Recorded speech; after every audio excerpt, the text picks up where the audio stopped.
अपने गांव से दूर राजेश शहर में एक मल्टीनेशनल कंपनी में प्रोजेक्ट हेड के तौर पर काम करता था। कमाई अच्छी थी, लेकिन दिन रात वह अपने काम में ही व्यस्त रहता था। खुद के लिए उसके पास समय ही नहीं रहता था। कभी फुर्सत के पलों में जब वह सुकून से बैठता तो उसे अपने गांव की बहुत याद आती। वह अपने उन दिनों को बहुत याद करता था। नदी के किनारे वो खेल का मैदान, जहां पहुंचने के लिए एक कच्चे रास्ते से जाना पड़ता था। मैदान के सामने एक शिव जी का मंदिर था और उसी के आगे एक लकड़ी का छोटा सा पुल, जिससे होते हुए आगे खेतों तक जाया जाता था। पुल पार करते ही थोड़ी ही दूरी पर एक पहाड़ी पड़ती थी, जिसके ऊपर खूबसूरत लिली के फूल खिलते थे। जब भी उधर से गुजरते थे तो मेरे देखकर यही लगता कि काश ये पास में होते तो इन्हें तोड़ लेते। गांव की इन सब बातों के साथ राजेश को याद आते हैं उसके गांव के दोस्त, और उन सब में सबसे खास दोस्त संदीप, जिसके साथ वह इस मैदान में खेला है और इन रास्तों घुमा है। संदीप अब इंडियन आर्मी में नौकरी करता है। जब कभी दोनों की मोबाइल से बात होती है तो उन दिनों को याद करके वे बहुत खुश होते हैं। एक रात बाहर बारिश हो रही थी और राजेश अपने फ्लैट की खिड़की से बारिश की बूंदों को देख रहा था।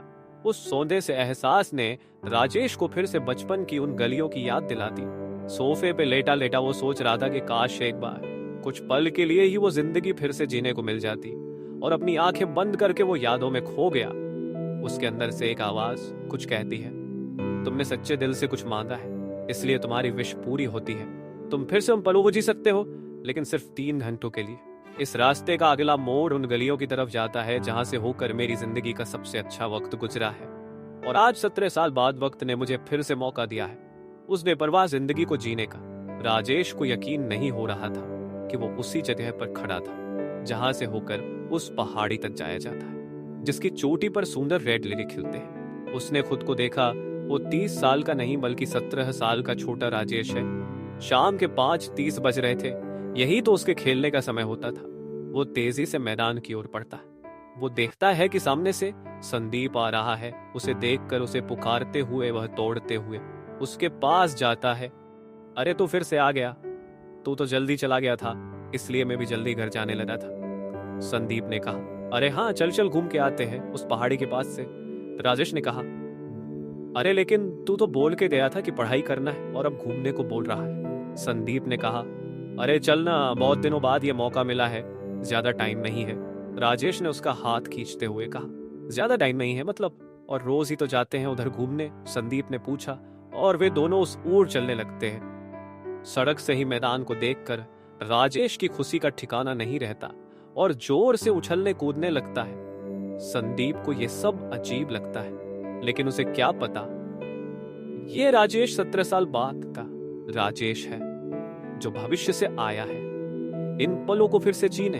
वे दोनों उस सकरे कच्चे रास्ते पर चल रहे थे जिसके दोनों तरफ हरी पत्तियों और सफेद फूल से लदे कांच के पौधे लगे थे। राजेश चलते हुए उन्हें ऐसे स्पर्श कर रहा था जैसे उसने पहली बार उनको छुआ हो।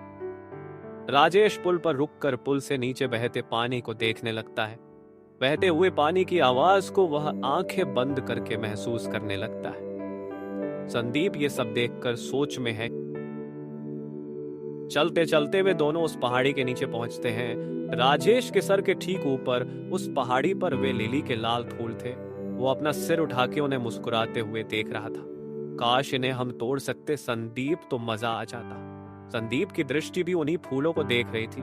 वो कहता है, हाँ यार, इन्हें देखकर हम रोज यही सोचते हैं, लेकिन ये इतने ऊपर है कि चिंता मत कर, इस बार जब गांव आएंगे तो इन्हें जरूर तोड़ेंगे। राजेश कहता है। राजेश की बात सुनकर संदीप आश्चर्य से राजेश को देखता है और पूछता है, तू इतनी अजीब बात क्यों कर रहा है? राजेश मुस्कुराते हुए उसे देखता है और कहता है, मैं 30 साल का हो चुका हूँ भाई, और बहुत बड़ी कंपनी में जॉब करता हूँ। क्या बोल रहा है तू? चल बताता हूँ। मैदान की कोमल घास पर पैर फैलाकर बैठ हुए संदीप दूर बहती हुई नदी को देखते हुए कहता है, मतलब मैं एक आर्मी मैन हूँ और हम मोबाइल फोन में बात करते हैं। हाँ भाई, और हम इन दिनों को बहुत याद करते हैं। मैंने आज दिल से मांगा था कि फिर से इन पलों को महसूस करूं, और मेरी विश पूरी हो गई, लेकिन सिर्फ 3 घंटों के लिए ही। काश ये सब हमेशा के लिए हो जाता, क्योंकि जिंदगी जी के देख लिया। इससे ज्यादा सुकून भरा इस दुनिया में कुछ और नहीं। शाम हो चुकी थी। वे दोनों घर की तरफ लौटने लगे थे। अचानक से राजेश गायब हो जाता है। राजेश, राजेश।